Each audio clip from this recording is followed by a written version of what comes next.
Alo. Acho. Sima. Hojii remarkable dhugaa rabbii. Hinuma wal argate iddoonsaa sun.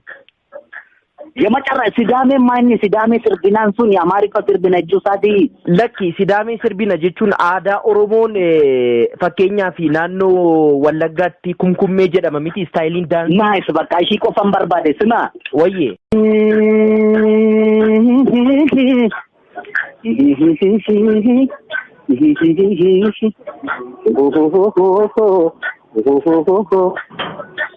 Sabdediban tokkicha baawwato walirraa nuti ban kun tokko naafato wawwummaan haliimaa karaa foddaa baatu otoo ateen jiru ormaaf soddaan taatu eebanu maqsadhaa qorabiidhaan sadii ansi fudheen hin qala konna wajjin badii deesse taati magarii tumbiyyee dirree wal hariisu fardeen ni maariyee keessa qaxxaamurree dalansaan darbina kamisetti buune Sidamee sirbina Sidamee sirbina Sidamee sirbina Sidamee sirbina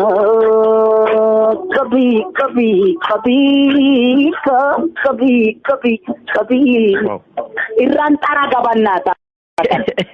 Xara gibannat. It is remarkable. Luga baay'ee ajaa'ibadha. Sima. Birsa gasaa jettamu. Maal saa jettamu inuma wal godhee beekta. Fiit godhe miti hedduchatti. My goodness. Inamantu walaloo sa'aan barreessu ofuma barreessee mi? Ofuma barreesse. My goodness. Even. Alo. Acho. Sima. Hojii remarkable dhugaa rabbii. Hinuma wal argate iddoonsaa sun. Yemacarra Sidame manni Sidame sirbinaan sun Amaarifa sirbina jechuusaati. Lakki Sidame sirbina jechuun aadaa Oromoon fakkeenyaa fi naannoo Wallaggaatti kumkummee jedhama miti istaayiliin daansi. Nice bakka ishii qofan barbaade sima. Wayyee.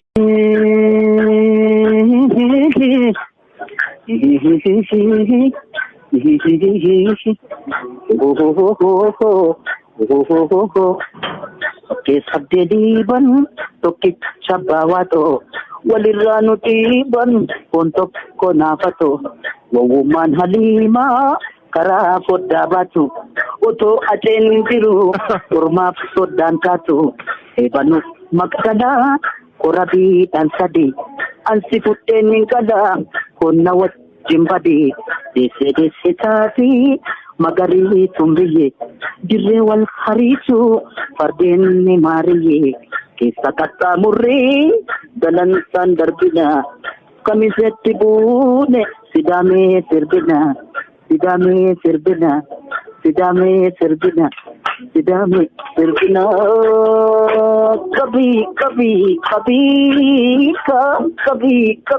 kabii irraan xara gabannaata. Xara gibannat. It is remarkable. Luga baay'ee ajaa'ibadha. Sima. Birsa gasaa jettamu. Maal saa jettamu inuma wal godhee beekta. Fiit godhe miti hedduchatti. My goodness.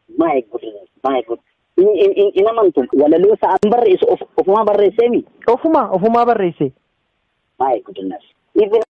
Egaa daawwattoota keenya viidiyoon kun egaa osoo Hacaaluun lubbuun hin darbin dura kan waraabamee lafa taa'ee turedha jechuudha. Egaa inni immoo waggaa 6 booddee kunoo har'a gadi ba'ee jira jechuudha. Akka dhaggeeffatanii yaadannoo Hacaaluu ittiin godhatan illee abdiin qaba.